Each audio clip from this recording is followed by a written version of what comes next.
आज मैं तुम्हें एक ऐसी वीरांगना की कहानी सुनाने जा रहा हूं जिनका नाम इतिहास की मोटी मोटी किताबों में भले ही छोटा सा हो, लेकिन उनकी तलवार की गूंज ने अंग्रेजों के दिल में दहशत पैदा कर दी थी।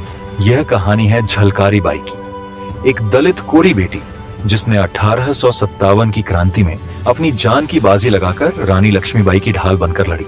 न उसके सिर पर ताज था, न सत्ता की चाह, फिर भी उसने अपनी मातृभूमि के लिए सब कुछ कुर्बान कर दिया। ये गाथा उस शेरनी की है जिसने झांसी की धरती को अपने लहू से सींचा और अमर हो गई। तो चलो इस वीर गाथा को पूरे जोश और गहराई के साथ शुरू करते हैं। इतिहास की किताबें बड़े बड़े नामों को जगह देती हैं, लेकिन झलकारी बाई जैसी वीरांगनाएं अक्सर उनके पन्नों में कहीं खो जाती हैं। तुमने स्कूल में रानी लक्ष्मीबाई की कहानियां पढ़ी होंगी। खूब लड़ी मर्दानी, वो तो झांसी वाली रानी थी। बच्चे बच्चे की जुबान पर ये पंक्तियां हैं, लेकिन झलकारी बाई, उसका नाम शायद ही कहीं सुनाई दे। आजकल बहुत सारी लड़कियां सोशल मीडिया पर बस दिखावे में लगी हैं, कपड़े उतार कर लाइक्स कमाने में, फॉलोअर्स के पीछे भागने में और खुद को किसी रोल मॉडल समझ बैठी हैं। लेकिन मैं कुछ गिनी चुनी लड़कियों से कहना चाहता हूँ, अभी भी वक्त है, संभल जाओ, अच्छे रोल मॉडल चुनना सीखो। ऐसी औरत को देखो जिसने अपनी पहचान अपने शरीर से नहीं, अपने हौसले से बनाई। तुम लोग गलत नायकों को आसमान पर चढ़ाते हो, लेकिन मैं कहता हूँ सच्चा नायक वही है जो अपनी मिट्टी के लिए अपनी जान दे दे। झलकारी ऐसी ही थी। मैथिली शरण गुप्त ने अपनी कविता में लिखा, रण में ललकार कर आई थी, वो झांसी की शेरनी झलकारी थी। साहस का सबक सिखा गई, रानी बन जौहर दिखा गई, इतिहास में चमक रही थी। वो भारत की सच्ची सन्नारी थी, रण में ललकार कर आई थी, वो झांसी की शेरनी झलकारी थी। लेकिन सच कहूं, यह कविता आधा सच बताती है। हाँ, झलकारी ने रणभूमि में अंग्रेजों को ललकारा। हाँ, वह भारत की सन्नारी थी, लेकिन इतिहास में उसकी चमक वह तो कहीं धूमिल हो गई। लोग सिर्फ रानी लक्ष्मीबाई की वीरता के गीत गाते हैं, लेकिन झलकारी की गाथा को भूल गए। मैं आज तुम्हें उस शेरनी की कहानी सुनाऊंगा जिसने बिना ताज और सत्ता के सिर्फ अपने देश और रानी के लिए लड़ते हुए अपनी जान दे दी। तो तैयार हो जाइए इस अनसुनी अनमोल कहानी के लिए। चलो कहानी शुरू करते हैं उनके बचपन से। तो झलकारी बाई का जन्म 22 नवंबर 1830 को झांसी के पास भोजला गांव में एक कोरी परिवार में हुआ था। यह कोई राजकुमारी नहीं थी जिसके पास महल हो, नौकर चाकर हो। वह एक ऐसी बेटी थी जिसने बचपन से ही मुश्किलों का सामना किया। उनके पिता का नाम सदोवर सिंह और माता का नाम जमुना देवी था। उन दिनों भारत में अंग्रेजों का राज था। ईस्ट इंडिया कंपनी भारत के राजाओं को हड़प रही थी। लॉर्ड डलहौजी की हड़प नीति के तहत छोटे छोटे राज्य अंग्रेजों के कब्जे में आ रहे थे। जहां अगर किसी राजा का कोई वारिस ना हो तो उस राज्य को सीधे ब्रिटिश राज में मिला लिया जाता था। भय और अनिश्चितता का माहौल था। झलकारी जब सिर्फ 2 साल की थी तब उसकी मां का देहांत हो गया। पिता सदोवर सिंह ने अपनी बेटी को बेटे की तरह पाला।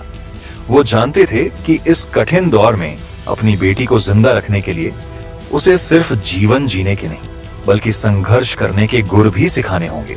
उन्होंने झलकारी को घुड़सवारी, हथियार चलाने और आत्मरक्षा के गुर सिखाए, जो उस दौर में लड़कियों के लिए असामान्य था। 10 साल की उम्र में ही झलकारी ने एक ऐसा कारनामा किया कि पूरा बुंदेलखंड दंग रह गया। एक दिन झलकारी जंगल में लकड़ी काटने गई थी, ठीक उसी तरह जैसे गांव की अन्य महिलाएं करती थीं। अचानक उसके सामने एक विशालकाय बाघ आ गया। कोई और लड़की होती तो डर से चिल्लाने लगती, जान बचाने के लिए भाग खड़ी होती। लेकिन झलकारी ने अपनी कुल्हाड़ी उठाई और बिना किसी डर के एक ही बार में उस खूंखार बाघ को मार गिराया। ये खबर गांव में आग की तरह फैल गई। लोग हैरान थे। कोई उसे देखने आता तो कोई कहता, यह लड़की तो पिछले जन्म की क्षत्रिय होगी। गांव के पंडित ने भी कहा, यह कोई साधारण लड़की नहीं, यह पूर्व जन्म का फल है जो इतना निडर और पराक्रमी है। इस कारनामे ने भोजला गांव का नाम दूर दूर तक मशहूर कर दिया। मुसाफिर, सैनिक, डाकिये, जो भी गांव से गुजरता झलकारी की वीरता की बात किए बिना आगे नहीं बढ़ता। लोग पूछते, यह लड़की किसकी बेटी है, और सदोवर सिंह गर्व से अपनी बेटी का नाम बताते। लेकिन यह तो बस शुरुआत थी। एक और घटना ने उसकी बहादुरी को साबित किया। एक दिन गांव में डाकू घुस आए। गांव वाले डर से सहम गए, अपनी जान बचाने के लिए घरों में छिप गए। लेकिन झलकारी ने हिम्मत दिखाई। उसने अकेले डाकुओं का सामना किया, अपनी लाठी और साहस के दम पर उन्हें खदेड़ दिया। गांव वाले दांतों तले उंगली दबा बैठे। वो कहते हैं ना कि पूत के पांव उपालने में दिख जाते हैं, और झलकारी पर यह कहावत एकदम सटीक बैठती थी। बचपन में वह मिट्टी के किले बनाकर खेलती तो थी, लेकिन उसे क्या पता था कि एक दिन उसे असली किले, झांसी के किले की रक्षा की जिम्मेदारी मिलेगी। धीरे धीरे समय बीतने लगा। साल 1845 में झलकारी का विवाह पूरण सिंह से हुआ। पूरण सिंह झांसी की सेना में एक तोपची थे, यानी वे तोप चलाने में माहिर थे। शादी के बाद झलकारी झांसी आ गई, जहां उसका जीवन एक नए मोड़ पर था। अब वह सिर्फ भोजला गांव की बहादुर लड़की नहीं थी, बल्कि झांसी की मिट्टी से जुड़ चुकी थी। उन दिनों झांसी में राजा गंगाधर राव का राज था। उनकी पत्नी मणिकर्णिका, जिन्हें बाद में इतिहास में रानी लक्ष्मीबाई के नाम से जाना गया, अपनी बुद्धिमत्ता और वीरता के लिए प्रसिद्ध थीं। लेकिन झांसी पर संकट के बादल मंडरा रहे थे। साल 1851 में राजा गंगाधर राव की मृत्यु हो गई और वे अपने पीछे कोई जैविक वारिस नहीं छोड़ गए। उन्होंने एक दत्तक पुत्र दामोदर राव को गोद लिया था, लेकिन लॉर्ड डलहौजी ने अपनी क्रूर हड़प नीति के तहत झांसी को अंग्रेजी राज में मिलाने का ऐलान कर दिया। मैंने ये सब रानी लक्ष्मीबाई वाले वीडियो में विस्तार से बताया है, आप लोग एक बार जरूर देख लें। तो 1853 में लॉर्ड डलहौजी ने हड़प नीति के तहत झांसी को अंग्रेजी राज में मिलाने का ऐलान किया। इस अन्यायपूर्ण फैसले पर रानी लक्ष्मीबाई ने गुस्से में गरजते हुए कहा, मैं अपनी झांसी नहीं दूंगी। उन्होंने युद्ध की तैयारी शुरू कर दी। अपनी सेना बढ़ानी थी और इसके लिए उन्होंने एक महिला फौज भी बनाने का फैसला किया। रानी ने झलकारी की वीरता के किस्से सुने थे। बाघ को मारने वाली, डाकुओं को भगाने वाली उस लड़की की ख्याति झांसी तक पहुंच चुकी थी। रानी उत्सुक थीं उस बहादुर लड़की से मिलने के लिए। रानी ने झलकारी को अपने महल में बुलाया।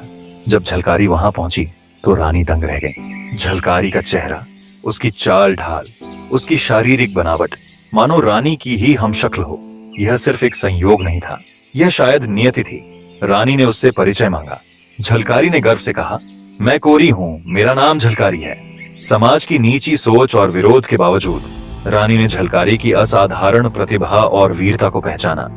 उन्होंने झलकारी को न सिर्फ अपनी सेना में जगह दी, बल्कि उसकी नेतृत्व क्षमता को देखते हुए उसे दुर्गा दल नामक महिला सेना की सेनापति बना दिया। यह रानी की दूरदर्शिता थी कि उन्होंने जाति या सामाजिक पृष्ठभूमि से ऊपर उठकर प्रतिभा को सम्मान दिया। और यहीं से झलकारी बाई का जीवन रानी लक्ष्मीबाई के साथ एक अटूट बंधन में बंध गया। उनकी नियति अब झांसी के भाग्य से जुड़ चुकी थी। झलकारी ने न सिर्फ युद्ध का गहन प्रशिक्षण लिया, बल्कि दूसरों को भी सिखाया। तलवार चलाना, भाला फेंकना, बंदूक दागना, घुड़सवारी। वह हर हुनर में इतनी माहिर हो गई कि बड़े बड़े योद्धा भी चकित रह गए। लेकिन उनकी सबसे बड़ी उपलब्धि थी दलित पुरुषों और महिलाओं को हथियार उठाने के लिए प्रेरित करना। यह वह कौम थी जिसे सदियों से देश की रक्षा के लिए कभी हथियार नहीं थमाए गए थे। धार्मिक रूढ़ियों और सामाजिक बंधनों ने उनके हाथ बांध रखे थे। लेकिन अब झलकारी की अगुवाई में दलित स्त्रियां भी युद्ध के मैदान में उतरने लगी। उन्होंने अपने चूल्हे चौके छोड़े और हाथों में तलवारें थाम लीं। यह भारत के लिए गर्व का पल था। मैं कहता हूं, अगर हर सत्ताधारी ने दलितों को हथियार थमाए होते तो यह देश कभी गुलाम ना हुआ होता। झांसी में बदलाव की एक नई बयार बह रही थी। रानी लक्ष्मीबाई ने उस हथियार में धार लगाई जिसे कोई हथियार मानता ही नहीं था।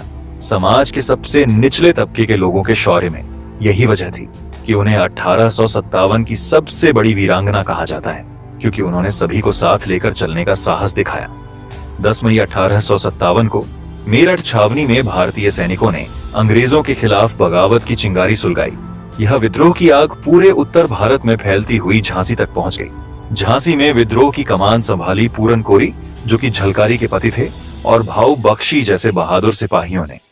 इस बीच झलकारी दुर्गा दल की सेनापति के रूप में रानी लक्ष्मीबाई की सुरक्षा को लेकर अत्यधिक चिंतित थी।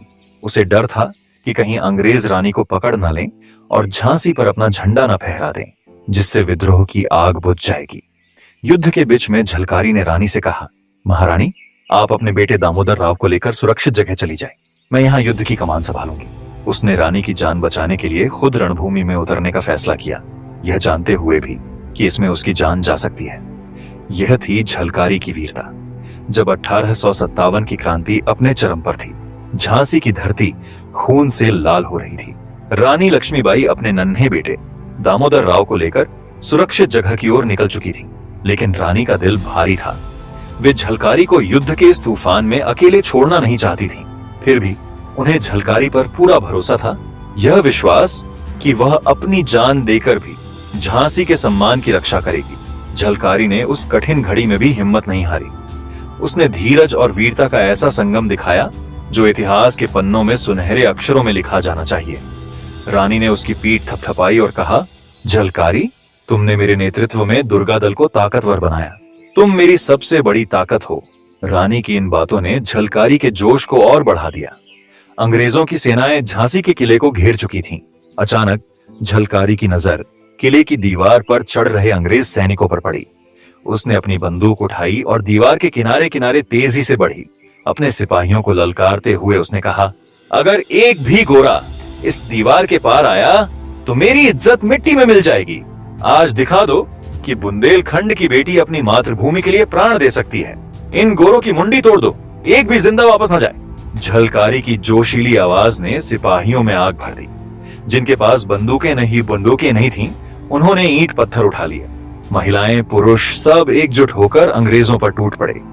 यह युद्ध भयावह था, जहां हर तरफ मौत का तांडव हो रहा था। झलकारी ने अपनी हमशक्ल रानी लक्ष्मीबाई का रूप धरकर अंग्रेजों को उलझाए रखा, ताकि रानी को सुरक्षित निकलने का वक्त मिल सके। उसकी योजना पूरी तरह काम कर रही थी। अंग्रेज झांसी की रानी को पकड़ने के धोखे में व्यस्त थे, जबकि असली रानी सुरक्षित निकल रही थी। लेकिन तभी एक खबर ने झलकारी के दिल को चीर दिया।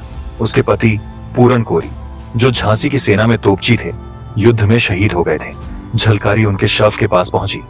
जमीन पर उनका रक्त रंजित शरीर पड़ा था। कुछ पल के लिए वह खामोश रही, अपने पति की मृत देह को देखती रही। ये वो पल था जब कोई भी इंसान टूट जाता, लेकिन झलकारी ने अपने दर्द को अपनी ताकत बना लिया। फिर उसने कहा, पूरन, तुमने झांसी के लिए मुझसे पहले अपनी जान दे दी। तुम मुझसे ज्यादा भाग्यशाली हो। उसके आंसू सूख चुके थे। दुख को पीछे छोड़ वह उछलकर अपने घोड़े पर सवार हुई। जैसे कोई तूफान उठा हो, वह अंग्रेजी सेना पर बिजली की तरह टूट पड़ी। झलकारी के लिए झांसी और रानी एक ही थे, एक ऐसी पहचान जिसके लिए वह कुछ भी कर सकती थी। उसकी रगों में सिर्फ एक जुनून था, रानी के मान और झांसी की मिट्टी की हिफाजत। झलकारी ने अपनी योजना को और तेज किया।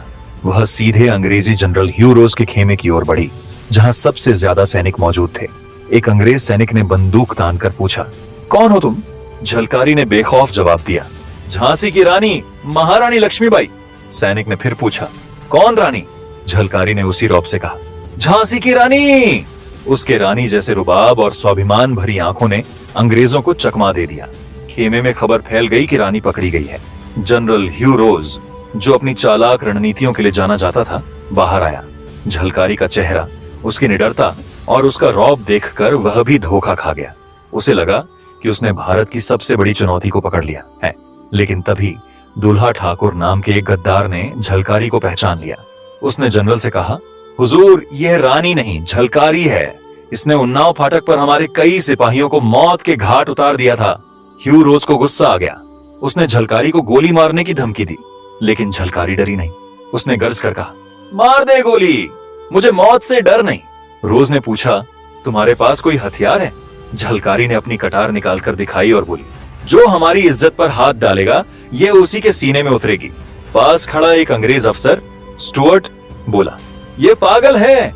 लेकिन ह्यू रोज ने जवाब दिया, नहीं स्टुअर्ट, अगर हिंदुस्तान की 1% लड़कियां भी ऐसी दीवानी हो जाए तो हमें यह देश छोड़कर भागना पड़ेगा। ह्यू रोज का यह बयान झलकारी बाई की हिम्मत और प्रभाव का सबसे बड़ा प्रमाण है। उस वक्त पूरी झांसी में विद्रोह की आग भड़क रही थी। कोरियों की बस्ती में भी यह चिंगारी फैल चुकी थी। लोग अपनी जान बचाने की जद्दोजहद में थे, लेकिन झलकारी की प्रेरणा से औरतें चूड़ियां छोड़कर तलवारें थाम रही थीं। सदियों से जौहर करने वाली औरतें अब परंपराओं को तोड़ रही थीं। उन्होंने लड़ना सीख लिया था। उनके दिलों में वीरगति पाने का जुनून जाग चुका था। यहाँ पर बहुत सारे इतिहासकार दो बातें कहते हैं। कुछ लोग कहते हैं कि झलकारी बाई को ह्यू रोज ने उसी समय गोली मरवा दिया था, लेकिन कुछ इतिहासकारों का कहना है कि उस समय ह्यू रोज ने उन्हें छोड़ दिया, जिसके बाद भी झलकारी बाई झांसी के लिए लड़ती रहीं। कहते हैं कि वह लड़ते लड़ते 4 अप्रैल 1858 को झलकारी बाई ने अपने प्राणों का बलिदान दे दिया। उन्होंने अपनी तलवार और हिम्मत से अंग्रेजों को ललकारा और अपने रक्त की बूंदों से झांसी की धरती को पवित्र कर दिया। हुआ जो भी हो, लेकिन झलकारी बाई ने यह सिद्ध कर दिखाया। उसने साधारण गृहस्थ महिलाओं से लेकर उन औरतों तक जिन्हें समाज ने हाशिए पर रखा था, सबके दिलों में परिवर्तन की चिंगारी सुलगाई। ये एक ऐसा दौर था जब औरतों को चूड़ियां पहनाकर घर की चौखट तक सीमित रखा जाता था उनकी पहचान चूल्हे चौके से शुरू होकर वहीं खत्म हो जाती थी। लेकिन झलकारी ने उन्हें तलवार थमाई। उसने सिखाया कि देश प्रेम का मतलब सिर्फ जौहर करना या घर में छिपकर आंसू बहाना नहीं, बल्कि रणभूमि में उतरकर दुश्मन को ललकारना है। प्रेरणा से औरतों ने परंपराओं की बेड़ियां तोड़ दी। कोरियों की बस्ती में जहां विद्रोह की आग भड़क रही थी, औरतें चूड़ियां छोड़कर तलवारें थाम रही थीं। यह थी झलकारी की ताकत, वह जोश जो समाज को बदल दे, जो सदियों की रूढ़ियों को तोड़ दे। यह उस समय की सबसे बड़ी सामाजिक क्रांति थी, जिसका श्रेय झलकारी बाई को जाता है। मैं कहता हूँ, आज की नारी को झलकारी बाई से सीखना चाहिए। वह ऐसी वीरांगना थी जिसने समाज की हर दीवार को तोड़ा, जाति की, लिंग की और सामाजिक अपेक्षाओं की। उसने दिखाया कि साहस जन्म से नहीं, कर्म से पैदा होता है। उसकी वीरता ने उसे आधुनिक भारत की महानायिका बना दिया, एक ऐसी प्रेरणा जो हर वर्ग की महिला को सशक्त कर सकती है। लेकिन यह कितनी बड़ी विडंबना है कि झलकारी की गाथा इतिहास के पन्नों में धूमिल हो गई। 1857 की क्रांति में उनका योगदान इतना बड़ा था, फिर भी उन्हें वह जगह नहीं मिली जो उन्हें मिलनी चाहिए थी। क्यों? क्योंकि कुछ इतिहासकारों ने धर्म और जाति के चश्मे से इतिहास लिखा। उन्होंने हिंदू और दलित को अलग अलग देखा और दलित समाज के नायकों को जानबूझकर हाशिए पर धकेल दिया। उन्होंने दलित समाज की औरतों और बच्चों को प्रेरित करने के लिए कभी झलकारी जैसे नायकों की कहानी सामने नहीं लाई। उनका मकसद था दलितों को मानसिक गुलामी की जंजीरों में जकड़ना, ताकि वे कभी अपनी शक्ति को पहचान ना पाए। लेकिन झलकारी ने उन जंजीरों को तोड़ दिया। उसके सिर पर न ताज था, न उसके पूर्वज शहंशाह थे। फिर भी उसकी हिम्मत किसी रानी से कम नहीं थी। उसने साबित किया कि जन्म से कोई वीर नहीं होता, कर्म से वीर बनता है। उसका बलिदान बिना किसी सिंहासन की चाह के उसे एक सच्ची महारानी के रूप में अमर कर गया। झलकारी की गाथा हमें सिखाती है कि अपने जन्म पर ज्यादा मत सोचो, अपने कर्मों पर ध्यान दो। वही कर्म तुम्हें देश का नायक बनाते हैं, वही कर्म तुम्हें गौरव देते हैं। झलकारी ने अपने कर्मों से न सिर्फ झांसी की रक्षा की, बल्कि पूरे भारत को दिखा दिया कि साहस और देश प्रेम की कोई जाति, कोई धर्म नहीं होता। यह एक सार्वभौमिक सत्य है जिसे झलकारी ने अपने जीवन से सिद्ध किया। जब तुम अपनी बेटियों, बहनों या पत्नियों को नायक चुनने के लिए कहो, तो उन्हें सिखाओ कि सही नायक वही है जो समाज के लिए लड़े, जो रूढ़ियों को तोड़े, जो अपनी मिट्टी के लिए सब कुछ कुर्बान कर दे। झलकारी ऐसी ही नायिका थी। यह देश झलकारी बाई का हमेशा ऋणी रहेगा। उसकी शहादत ने भारत की आजादी के सपने को जिंदा रखा। उसने साबित किया कि सच्चा देश प्रेम न ताज मांगता है न सत्ता, वह तो बस एक दिल मांगता है जो मातृभूमि के लिए धड़कता हो। तो दोस्तों, आइए इस महान वीरांगना को प्रणाम करें। और अगर आप लोग झलकारी बाई जैसी ही एक और क्रांतिकारी दलित बेटी उदा देवी पासी की वीर गाथा सुनना चाहते हैं, तो स्क्रीन पर दिख रहे वीडियो को जरूर क्लिक करें। मिलते हैं एक और वीडियो में। जय हिंद, जय भारत।